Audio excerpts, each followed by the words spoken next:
think I have something. Hi, welcome to Scofield Farm. I'm Carice. You're gonna hear some motor in the background because it's spring. It's that time of year that people are outdoors working on their property, and I'm gonna give you a quick March garden tour because we're at the very end of March.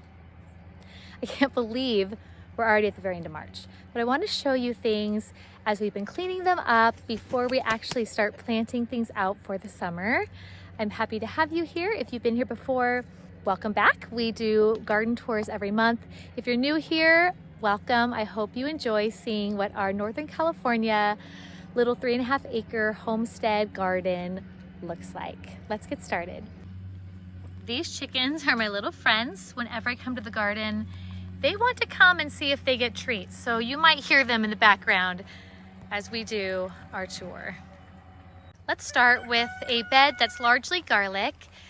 Lots and lots of garlic. We planted so much garlic this last fall. You will see some tools. Forgive me, we leave stuff here a lot. My son remulched all the paths almost between the beds this year. And we have so much garlic over here. And then we've got some onions that I forgot to harvest last year. You'll see they actually have the bolting head coming up. And the thing about onions is you can't just leave this here unless you want to let it bloom for the bees and maybe gather seeds. If you leave onions, or even if you snap off that flowering head, that is the most that they're going to bulb up. They're not going to bulb up more. That middle part, it's kind of spongy. I wouldn't quite say woody, but it's not something that will keep well for storing onions. So what we like to do is we like to harvest those onions, and these were some that I missed last year. Often onions will bloom every other year. They're like, what do they call it? Biannual blooming. We like to save seeds and grow from our own seeds that we save from our garden, but also we will eat these as spring onions. And I want to show you what that looks like real fast, since on our tour, I like to share what we actually do for growing food for our family, so you can kind of learn a little bit along the way as you also see what our specific garden setup looks like. So right here, what I'm going to do, I'm going to pull one of these onions for you to show you how easy it is and what it looks like. And it's actually going to give a little bit of room to the garlic around it. Last year was pretty crazy. A lot of the onions I missed. I sent kids out to harvest. You will see this. We will eat the entire thing. And even if you take off this center bolting stem, it's not going to bulb up more than this. Even if it puffs up a little bit, it's this thick spongy stem that's actually puffing up, not layers on the onion. And let me show you. If I break this stem off, this part is that spongy, and so this part is not going to keep well in the middle of your onion. But if you store these in the fridge, you can eat onions early before they bulb up. Our onions usually bulb up in early to midsummer. I will usually harvest like June and July. So we don't have to buy onions at the store because we can get all these. It's not a waste. We'll store them in the fridge, chop the whole thing up and use it. Not just like green onions, but also this has got the nice red onion flavor. For us, it's awesome. It extends our onion harvest time because we have such a hot climate that onions don't store well as like storage onions anyway. So I don't feel like it's a loss. I feel like it's a benefit. So as I explained, you can see there's quite a few onions I missed that I need to harvest, kinda around there. But the amount of garlic we have in this bed, there's so much garlic that will be ready usually around Father's Day for us. Over here, I like to show you kind of what's in the different parts. These are chives that are just about to bloom. They have the prettiest like lavender kind of flower. The bees love them. We have a lot of chives in our beds. I actually probably have too many. Another chives, and then we have sage, and that sage used to hang out into the path. My son so kindly cut it back. That's why it looks more woody on this side, but it will give me more walking room, and sage is very pretty when it blooms as well. I seriously love these newly wood chipped paths. We get wood chips from chipdrop.com and also some different utility companies. And we use it both as a mulch in our garden beds, but also along the pathways. It's great. Okay, This bed, we have some more onions and garlic. As I said, a lot of the onions are left over from last year in these beds. On this side, I used to have tons of celery, but we harvested it all. I will link to my last video where I talked a little bit about overcoming difficulties while I process celery harvest. So we're going to plant something else in this place this summertime. Oh gosh, you've got to see this right here. Okay, this is a problem I'm having this year. Right here, we had critters like squirrels plant a bunch of acorns, and we have a bunch of little volunteer oak trees all through my garden beds. Seriously, this happened a couple years ago. It's like on a cycle of extra acorns, I think, that fall off the oak trees. We've got some live oaks that are what you call indigenous to this area, native to this area, and the squirrels like to use my garden as their place for planting their future harvest of acorns. Doing a little bit of cleanup while I talk to you too. Get these garden tags out so we're fresh and clean for planting. Just get a few of these real quick. We have a very old established chard on the end here. I thought about taking it out, but now it's got new growth, so we'll see about that. I usually like to grow like cucumbers and stuff up this trellis.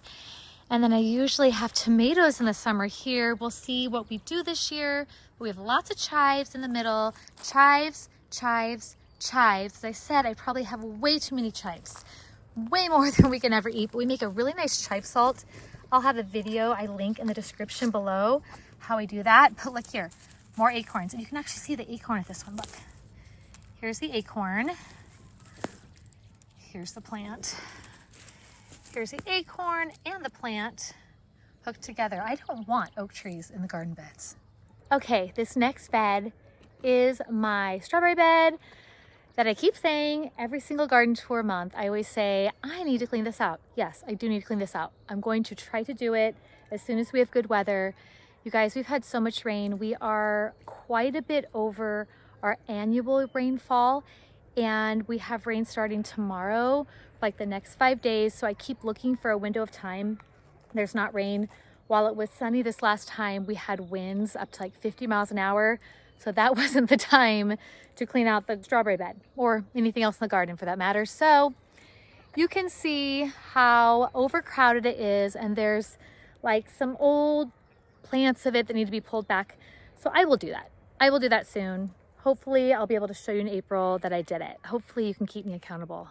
I mean, if you look closely, there's definitely stuff to be pulled out.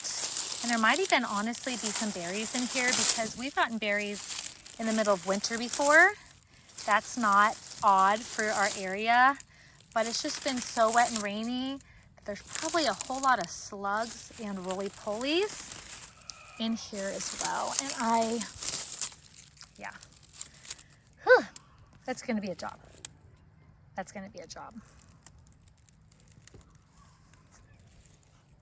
We're gonna go to the next bed. I call it my leek bed, and I do definitely need to get a few leeks out of here. And I probably need to get a few oak trees and even pine trees out of here. Yes, yes, I do. I found one right away. I found one right here. Another acorn sprouted. And we have California poppies too. I got to clean out because I grow them over here on this other side. This is so cool, but let me show you the leeks first. I'm getting ahead of myself. Okay, here, right here. We have so many leeks. Look at this one. This is a really good sized leek. That's like my hand. Oh my goodness. Look. Leeks are perennial in our zone. I didn't even realize that before planting them. And what they'll do is they'll put off these little, like, almost like a garlic clove size set, I guess you'd call it. They put their own seed down. They'll come back up over and over. And that's not even with them going to seed. They also do bloom and bolt and go to seed and then drop those seeds as well. So I think we'll have leeks in this bed forever, which I am not complaining at all. I just plant around it. I do my thing, but I never realized when I first started gardening, like, I think I started growing vegetables 17 summers ago, 16, 17 summers. I never grow leeks at that point. I didn't know that leeks would keep self-sowing over and over again in Northern California. So the things that you learn when you actually go ahead and plant things that are new to you are amazing. Now, that little nugget is in my back pocket. Never have to plant leeks again. I also have this tool from Joann's Fabric I probably need to just take out because I was trying to cover little tiny lettuces that I planted too late in the season. They were teeny tiny, and it looks like only one of them really survived. It was really windy this winter, and I think it blew off the cover and birds just mostly got that lettuce, or maybe even slugs. This pot's where I usually grow my Jamaican Hibiscus Roselle, and I will do that again. Oh, I've got to show you, they're still blooming. Okay, this side, I love to have California poppies just in my path. It is so beautiful. I keep them there on purpose, but when they shoot off their seeds, this is their little seed head right here.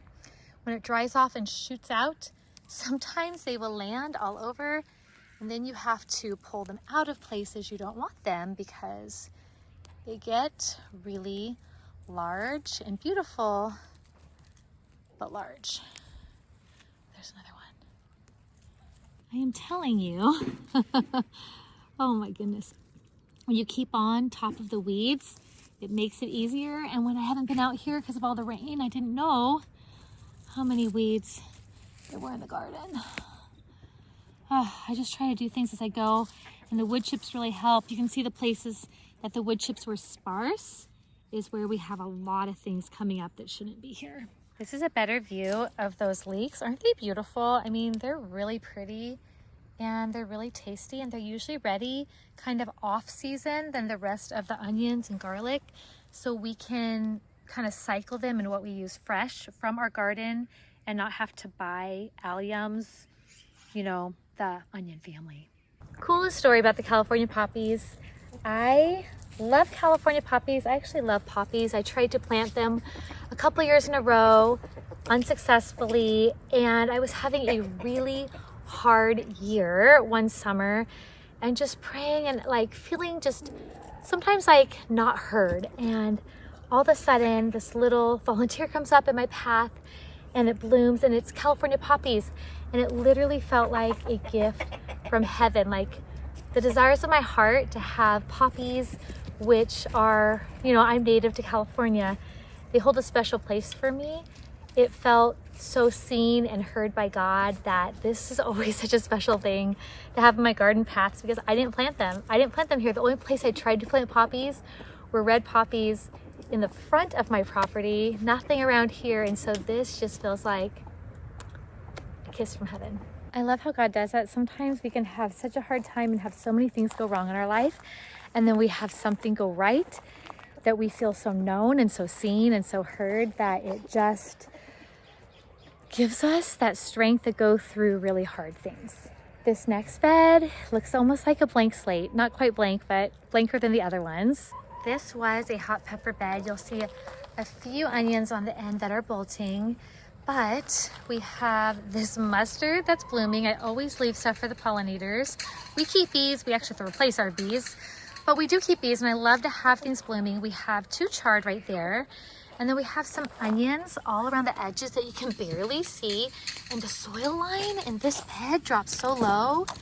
I really need to bring it up. That was from burrowing critters underneath that tunneled all through our garden. See how low that is? So even though we have onions on the edges and we can't bring the soil line up around the onions, I think we'll probably bring it up in the middle when we plant. And then after we harvest the onions, we'll bring it up here too, because onions, as they start to bulb and have their head, they'll want us at that point to pull things back, not pile things on. In this bed, I also need to cut back some of the old pepper plants. I kind of left them in case some would overwinter. Nothing really did, but we've had some years that a few do, so we'll cut them back and make room for planting. You can see the part of the garden where he hasn't finished remulching, but it will be. I guess it's about halfway done, and I should move that rake because it's gonna rain. I love these trellises.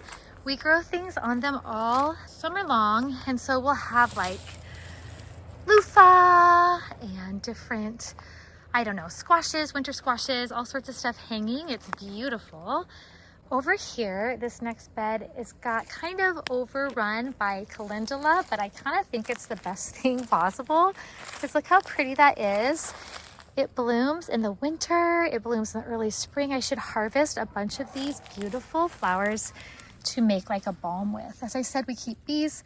I want to make a nice balm with calendula oil and beeswax and maybe some other nice type of moisturizing oil.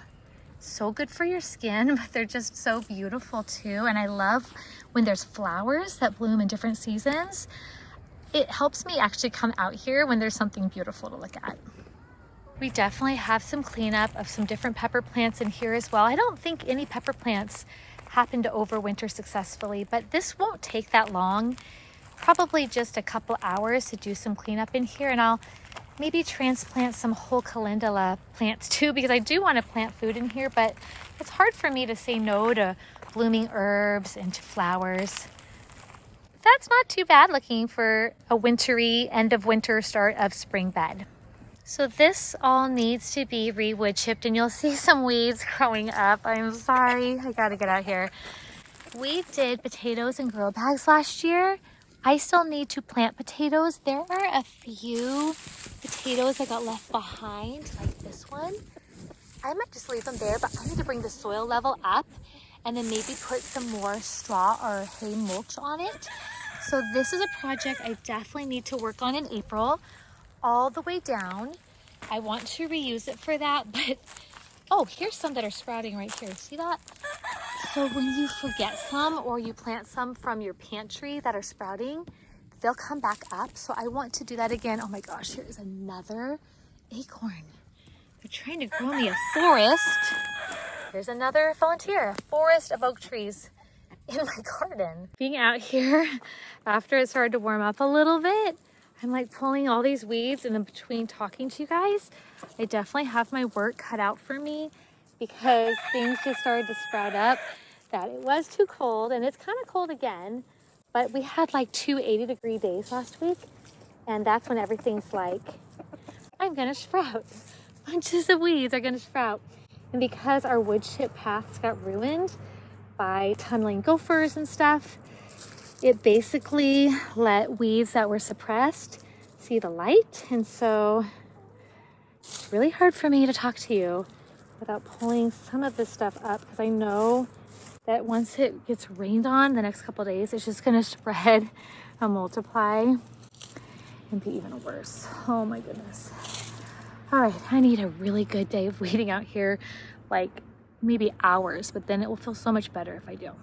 But not right now. I'm gonna show you this next garden bed. It's got a few onions. It's got a little bit of celery that kind of looks like it's bolting. I probably should pull it. Let me just show you what I'm talking about. This is a Chinese pink celery. It's definitely bolting. How do I know? Because it's got this like flowery stuff starting. So we need to pull that. We have a little bit more celery down this line. It didn't do that well in this bed for some reason. I don't know why. I'm looking, this looks like some flower seeds. I think I had cosmos over here before, so I'm gonna just let that be. Another oak tree, oh my gosh. Okay, so I think we might have some volunteer flower seeds in here. And then I also have onions all along that back side. And yeah, okay. So here's some of the celery that I don't feel like did that good this year. I just might pull it and give it to the chickens. This is a little, oh wow, that just didn't go well. That's fine. Okay, hey guys, look what I got for you. Enjoy. You will see a little bit of purple carpet or royal carpet, I think, Alyssum. And then there's onions all the way down the line on the edge. They'll show up more once they start bulbing up. This is my wasteland of a potato bed that got just decimated. Decimated by gophers, ground squirrels, voles, maybe even moles.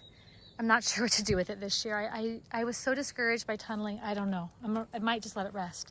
Over here, I've got asparagus. I'm gonna have my husband. He's gonna come harvest. We've had asparagus for a couple of years. This is the time of year we harvest. The really skinny ones we let bolt. The ones that are bigger, we bring them in and we eat them, and they're so good. And some of them actually are down here in the paths, which I probably should pull them, but I've got a lot to do. They're almost like weeds at this point. That's fun. It's been pretty hard to be out in my garden. I lost my grandma in February, right after she turned 96. It was actually unexpected. She was not doing bad at all. And anyway, she was my gardening buddy, my gardening friend, and it's been difficult. And so doing this tour with you actually kind of helps hold me accountable. Like, hey, you want to come check in your garden and get the volunteer oak trees out and get the weeds out and get things mulched so that we can have a good garden year. And I want to have a good garden year. It's just honestly, guys, sometimes when stuff happens and grief hits, we sometimes avoid things that we enjoy. And this is one of them for me because it's like good memories of sharing stuff about gardening, but it's also painful. So I'm trying to let you in and show you and get myself back like, wow, I really need to be out here. I really need to be doing stuff to help things grow and that I want to grow, and things I don't want to grow to stop growing, be mulched and covered up. I believe this was broccoli rabe that I never got around to harvesting. And so these are what it looks like when it goes to seed. This is what it does. So first it bolts, and these are the flowers. And if you let them stay there, they become these seeds. And then when these seeds dry out, you actually harvest the seed pods when they're like brown, dead looking, and then you pop them open and there's tons and tons of seeds. One plant will give you like hundreds of seeds. So I guess that's what we're doing. We were growing broccoli rabe seeds this year instead of the food, and we're also growing more oak trees.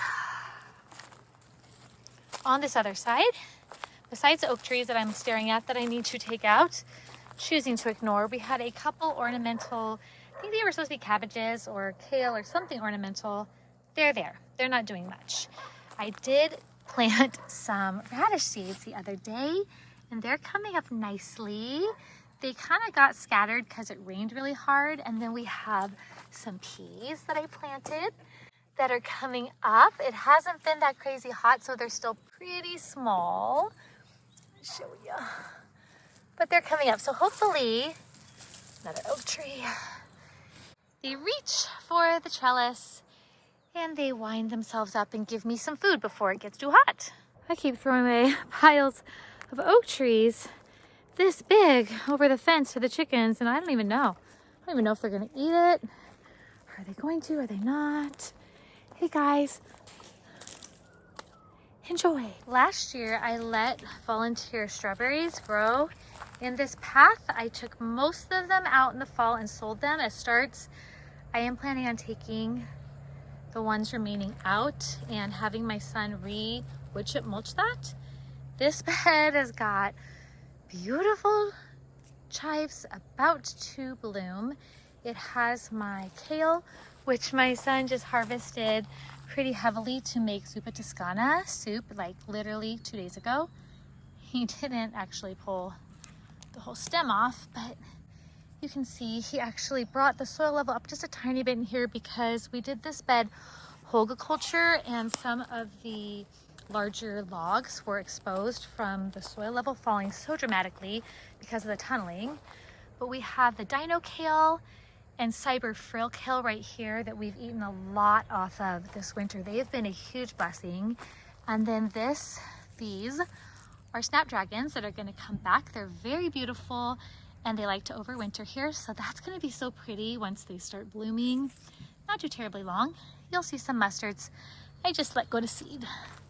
I don't mind. We have chard over here.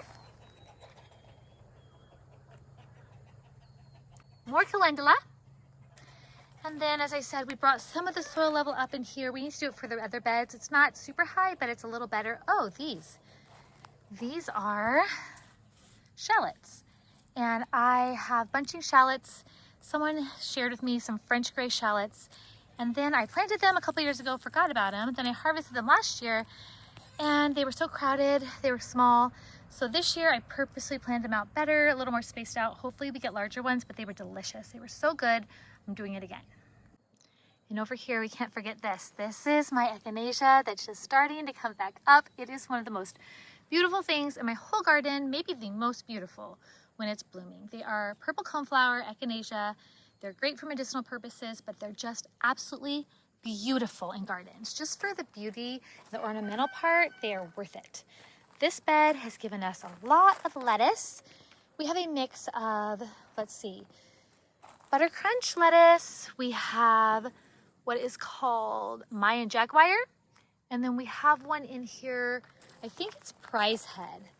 This right here that's got that really pretty color, this is prize head. So butter crunch, prize head, Mayan jaguar.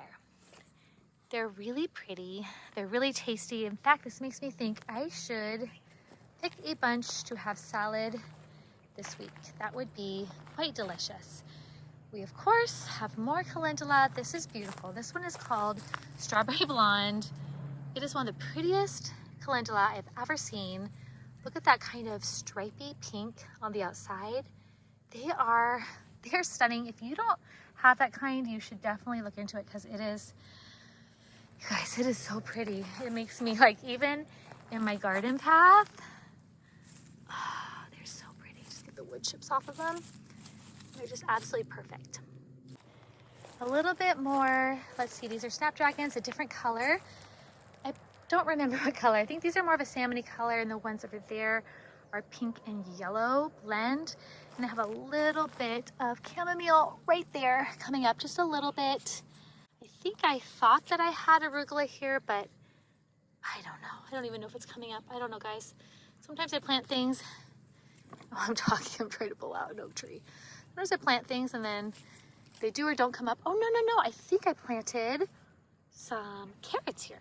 So maybe those little sprouts, do you see that? I just noticed. Teeny little sprouts. I think that could be carrots, which would be great because I have done terrible in the carrot department for the last couple of years. Really terrible. Okay, this is my husband cutting it. Okay, right here. So we cut it. You can even do that one. I don't know. Take down maybe a little bit. When they're thicker, like they're the size of a pencil, they're a good size to snip. And they go, I can actually kind of do it with my hand even. They go to seed so fast that if we don't come out here in the rain, we're gonna miss out on some of these. So they're yummy. I think that one and that one you can maybe get. And then that one right there. This one? Oh, they are so good homegrown. I know that people always say everything homegrown's better. Asparagus is one that definitely is really good homegrown. It's not looking too bad if you just look at it overall. Like, we have done a lot of cleanup work and there are a few things growing here and there. We've got work left to do, but I feel pretty proud of how it looks, especially because of what our life has been like and because of the weather has not been cooperative for working in the garden.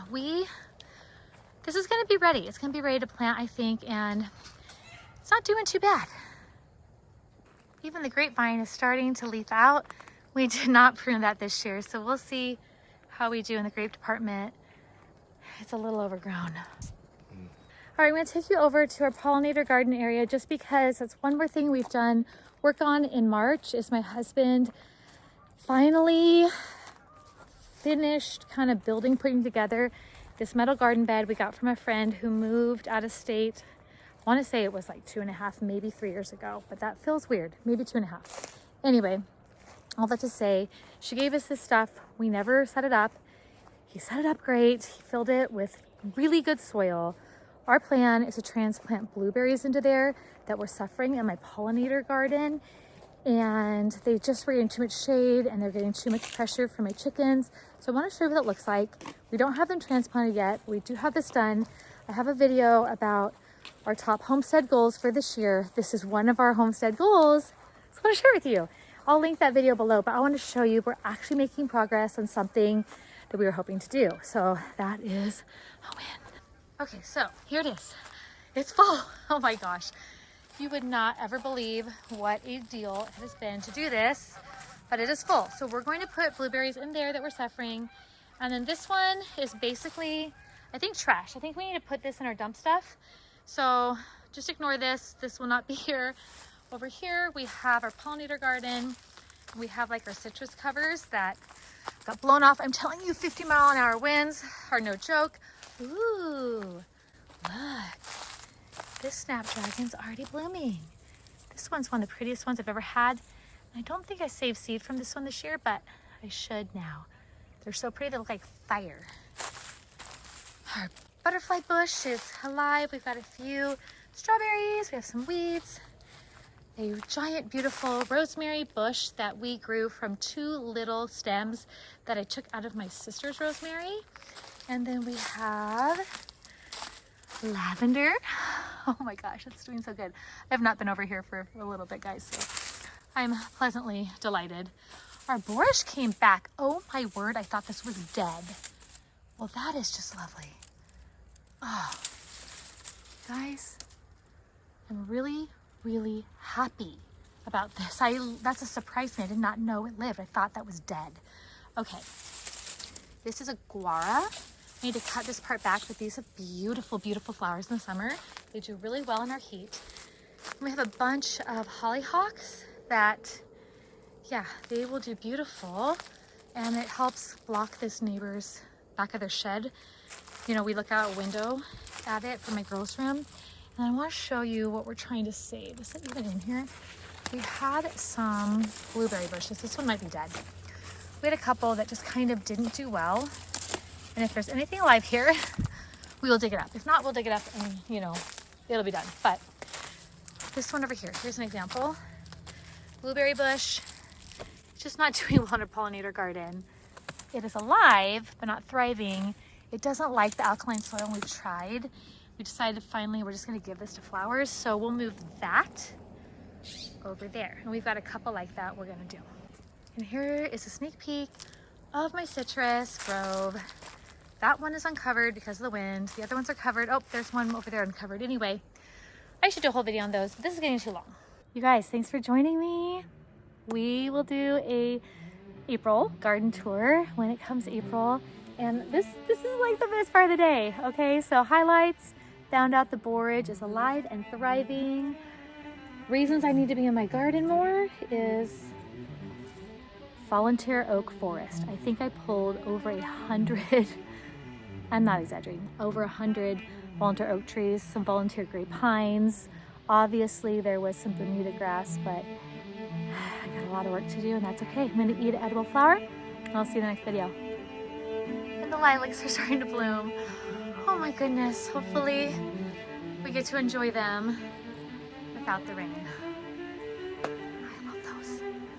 Ah, Grandma, I miss you. You would have loved this too.